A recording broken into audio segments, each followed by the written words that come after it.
Good afternoon, good evening, good morning. I've been listening to this video. It's available on Bulawayo 24. Those of you who have access to it can listen to it yourself. An interview that was given by David Coltart, one of the opposition leaders. I have found throughout the years that David Coltart was one of the few, I'll give him credit for that, one of the few opposition politicians who have at least admitted some half-truths. I say half-truths intentionally.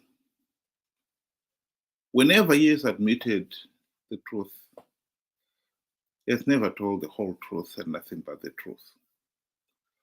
And so he has only ended up misleading the people. Let's just listen to this interview here. I'm a fervent believer in something called prefiguration. Prefiguration is the theory that holds that any entity which desires to bring about a democratic order must be democratic itself. It appears logical. There may be stages in any struggle for democracy where you can't be completely open in that, because there will be tyrannical forces arrayed against you that will exploit any democratic structures that you have. And to that extent, I understood the necessity for a short time of what is called strategic ambiguity. However, and this is the big however, I've always understood that that couldn't carry on indefinitely, that it was critically important for the CCC to have a democratic constitution and to have policies laid out in a manifesto that reflected its democratic ideals. And my view is that we were tardy in those two things. Looking to the future, I believe that any genuine political party, genuine democratic political party, if it wishes to replace the current order of tyranny, needs to have those two critical elements as part of its structure. It needs a democratic constitution, and it needs policies that reflect democratic ideals. We now have 4.5 years until the next general election in this country. And that's the challenge for all people who have embraced the national constitution, embraced it in letter and spirit. And it doesn't matter whether you are ZAPU or CCC, any of its factions, or some new entity. We cannot hope to defeat ZANU-PF if we don't embrace, coming back to that notion of prefiguration. We have to embrace that. We need to do it wisely. We need to do it in a way that doesn't lay us open to these unscrupulous and illegal attacks. But ultimately, we cannot hope for a democratic country to emerge if we don't have a democratic, transparent organization that is going to usher in that new dawn. We need to develop a broad consensus about how democratic parties are run. And then secondly, we need to use this time to agree on what policies we will implement right across the board. We need to be having debates. And my hope is that if we reach agreement on those two issues, that will act to coalesce disparate forces, that they will unite around those two things. But we have to move away from ethnically based politics, personality based politics. We will only achieve true unity if we unite around ideas. I'll stop it right there. We need to unite around ideas. That is an objective that cannot be denied. And in this particular case, one has got to ask people like David Coltart, who has been at the heart of the MDC since this foundation is launched in 1999 to this day. Why is it that you have failed to deliver a democratic Zimbabwe in 23 years? He was focusing here on the last 4 years of CCC. Beggars belief that ever since the launch of CCC, they failed to stop Chamisa having this party without a democratic constitution, without structures, without elected officials. This actually has been going on all along. What David Coltart said in his book, and I have quoted it several times, he was admitting in that book that MDC were participating in flawed elections, knowing fully well that the process is flawed, knowing fully well that by participating they were giving legitimacy to ZANU-PF, but still they participated out of greed. That admission was an honest admission. And I was one of the few who have praised him for it. But we got also to be honest here, that we are talking of a nation here that has sacrificed livelihoods, limbs, and many have even died, electing David Coltart and his friends into positions of power and authority for the express purpose that they would implement the democratic reforms necessary to ensure free, fair, and credible elections. That has never been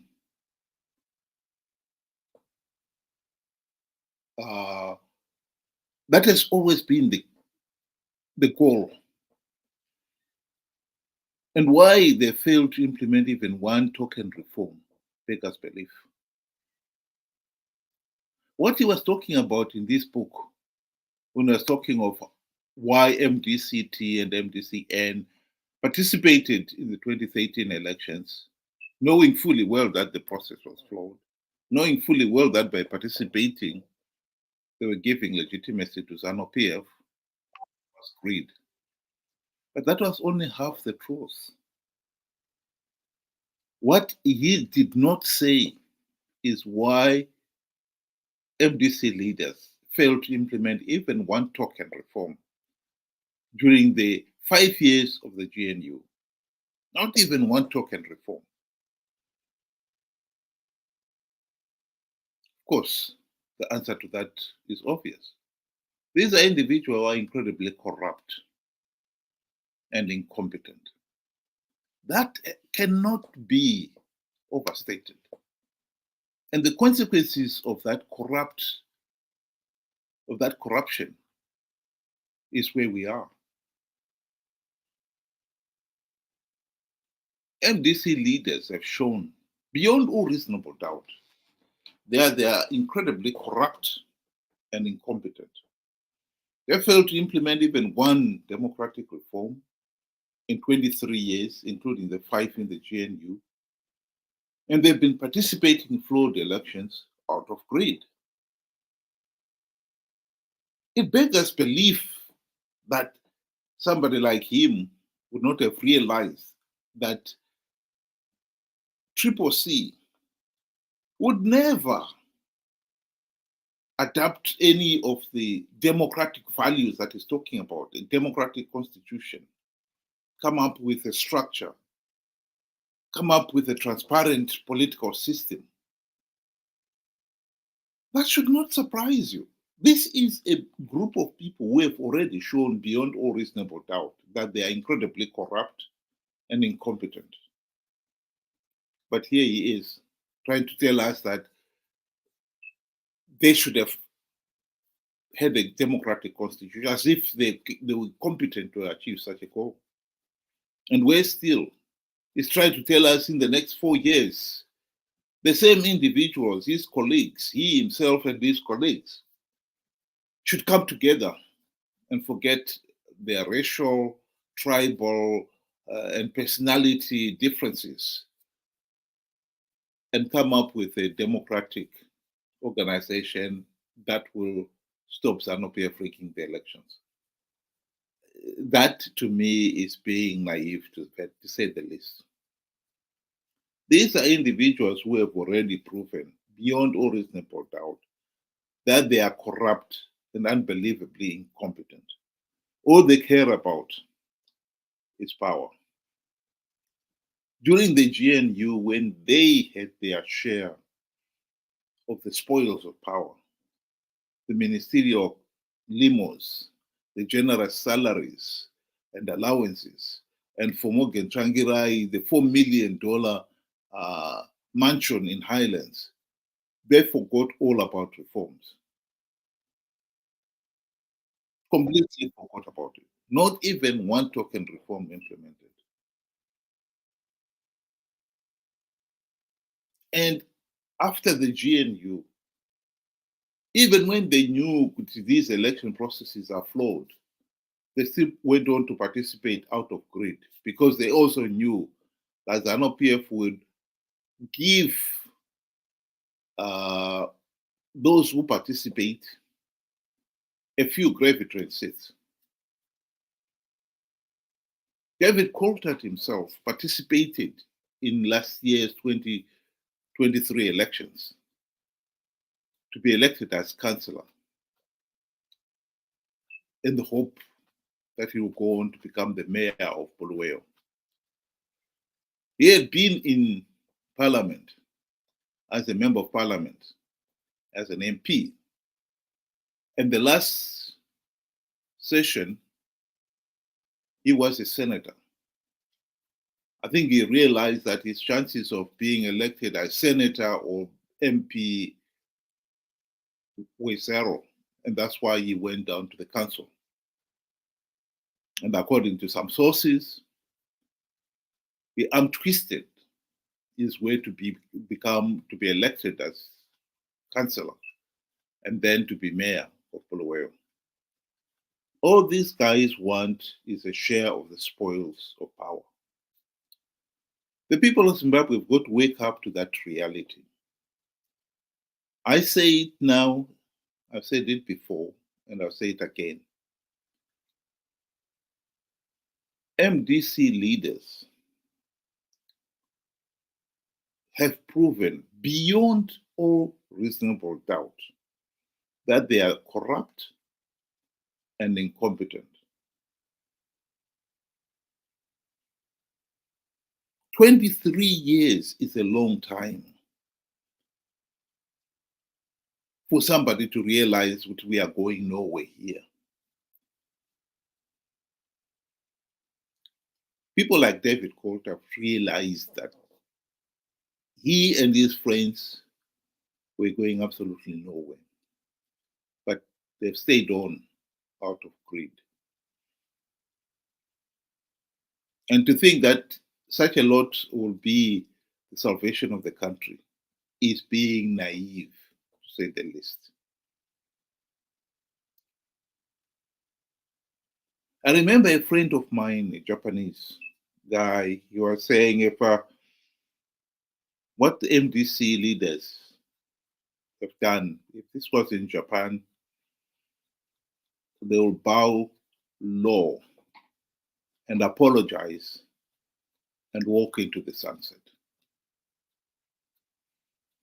because they sold out big time. But the kind of politicians we have in Zimbabwe, the opposition politicians, they will never bow down. If they acknowledge that they did something wrong, they will be only telling at best half truths. Always finishing with, but we can improve, we can deliver the democratic Zimbabwe we want. If they fail to implement even one token reform during the GNU of 2008 to 2013, when they had the trump cards, they had the global political agreement, which SADC leaders had forced ZANU-PF to agree to.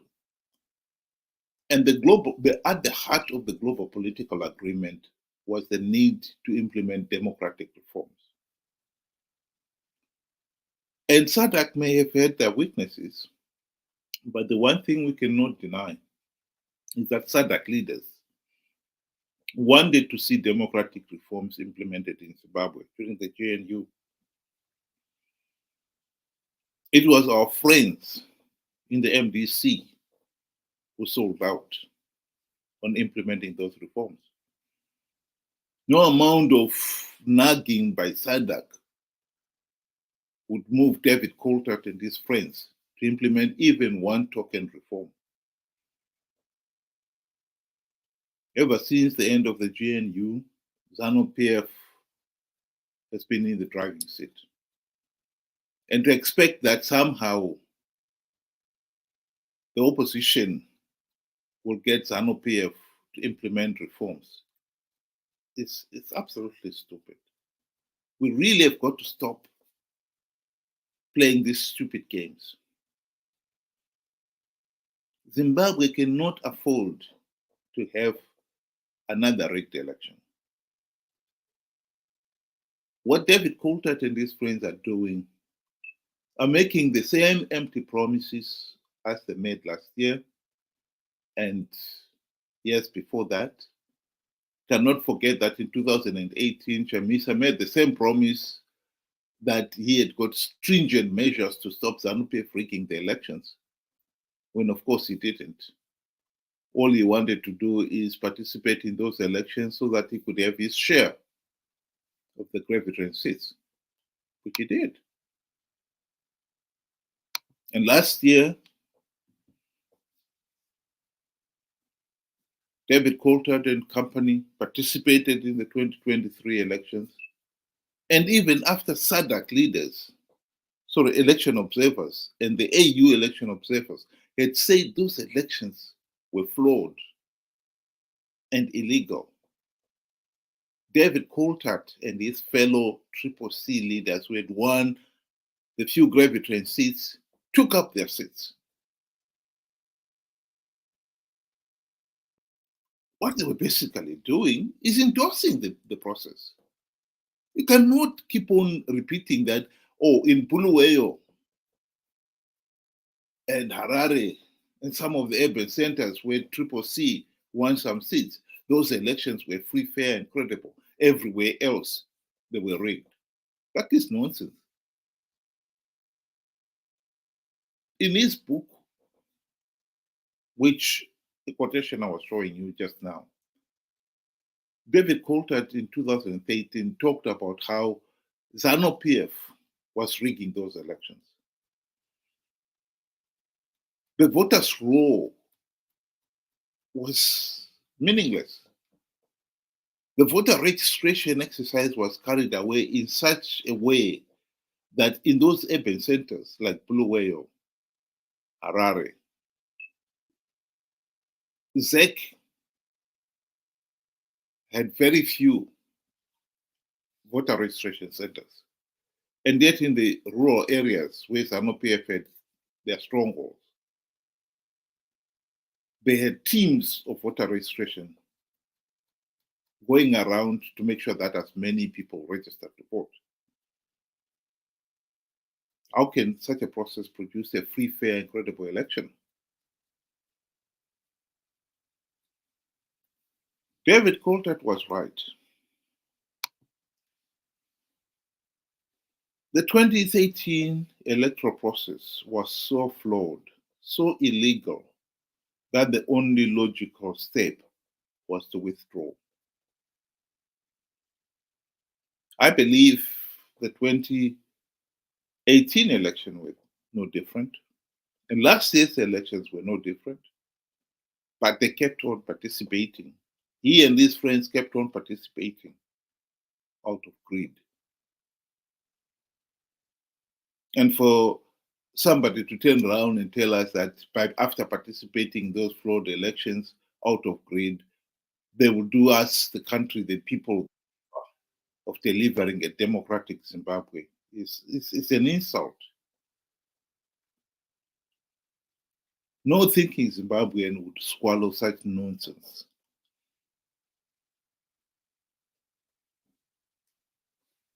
I've said it before and I'll say it again. People like David Coltart participated last year's elections, knowing fully well that they were flawed, knowing fully well that by participating, they were giving ZANU-PF legitimacy, but they participated out of greed. And to keep thinking that that team would bring about democratic change is what is holding back the country. We need to accept when somebody has proven beyond all reasonable doubt that they're corrupt and incompetent. We should be able to say, okay, let's find somebody else who is not corrupt and incompetent. When being conned by the same individuals to participate in flawed elections to give ZANU-PF legitimacy again and again and again shows that we are failing to think for ourselves.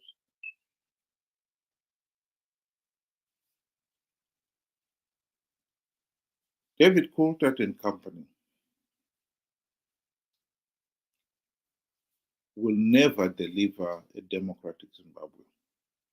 They had the golden opportunity to do so, and they wasted it because they are corrupt and incompetent.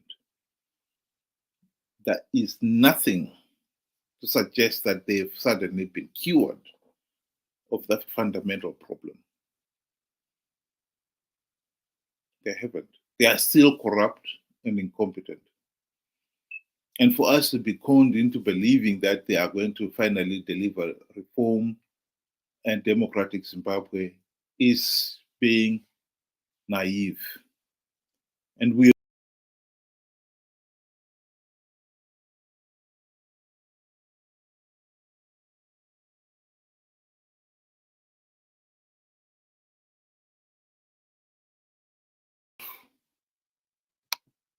to be so ill-used again and again and again.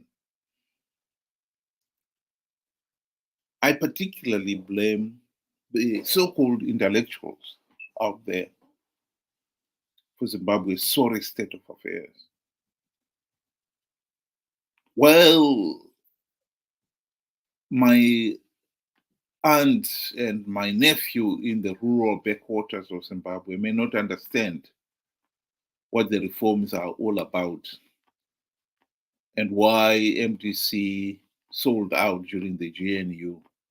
I expect those who have had the advantage of a university, some of them education, professionals in their own right, to have the common sense to realize what the opposition had the opportunity to bring about democratic change. They sold out. Let's move on. And they should not play a part in the deception of the people. In most of these cases, you find the opposition's strongholds are actually those intellectuals. And for some of them, for no other reason that they aspire to become an opposition leader in their own right.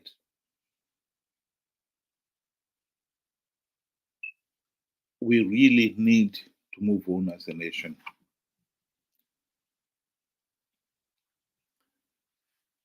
David Coltart was right in this interview. Triple C would never deliver a democratic Zimbabwe without the party itself being a democratic party. they failed to even come up with a democratic constitution. Right now, they're imploding, fighting among themselves. I think the idea that somehow they can coalesce and confront ZANU-PF is far-fetched. There is serious infighting in Triple C right now, and they're fighting over the few gravy train seats that Triple C won in last year's election.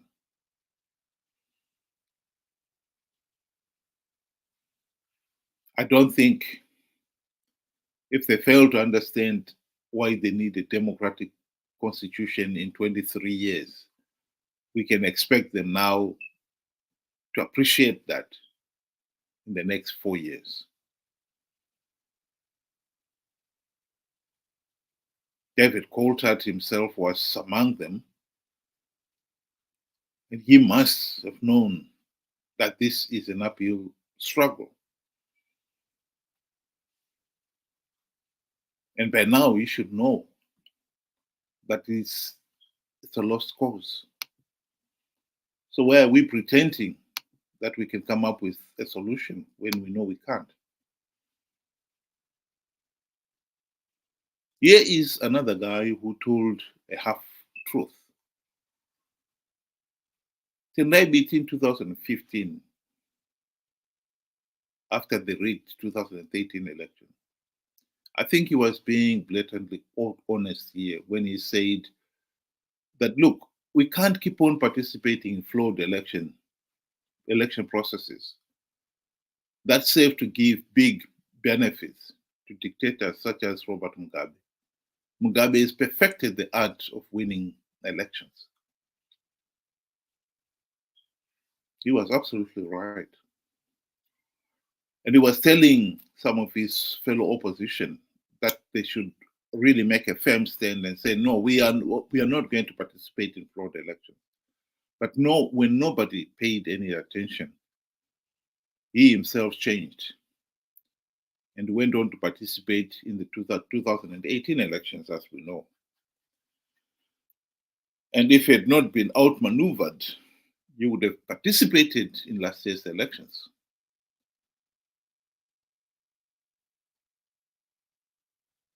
He only told half the truth. Like Coltart, he knew the only logical thing is not to boycott these elections. But when he realized that others are participating, he decided he would join and participate for his share of the few gravy train seats. These individuals are corrupt, incompetent, and there is absolutely no point in pretending that they can somehow be rehabilitated and they can still be the answer to Zimbabwe's desperate need for democratic change. The first step as achieving that, I believe, is for the people themselves to realize that the MDC, Triple C leaders are corrupt and incompetent. Already it has taken 23 years to come up to that conclusion. It's most unfortunate that it has taken so long. The tragedy is the penny hasn't dropped in most of, particularly the wildebeest herd, the brainwashed followers. Some of them, they believe leaders like Nelson Chamisa are infallible gods who can do no wrong. One of the biggest threats comes from them. Anyone who is there to criticize Chamisa has become public enemy number one. This is nothing new, of course. Soon after independence, anyone who dared to criticize Robert Mugabe became public enemy number one. The problem with our politics is that it's a politics of individuals and not of ideas. It's a politics of form and not substance. We need to grow out of that, or we'll forever be stuck in this rut. My message to everybody is that the likes of David Coltart, these are individuals who have been in the opposition for the last 23 years.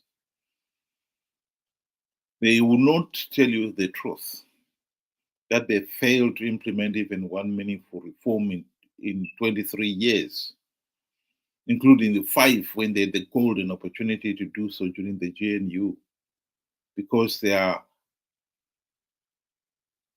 corrupt and incompetent. They'll never admit that. All they are looking for is another chance to get onto the gravy train. And once they're on the gravy train, forget the reforms. The worst thing that people like David Coltart have done is keep participating in flawed elections to give ZANU-PF legitimacy and thus perpetuate the dictatorship. We need to wake up to that reality. We need a competent opposition that will implement the reforms. That is the substantive issue. Forget about the personalities. It is not Shamisa's personal interest that we're talking about here. It's the national interest. Accepting that Chamisa has failed is in the national interest. Admitting that Chamisa and David Coltart and the rest of them are corrupt and incompetent, and the evidence speaks for itself, is in the national interest.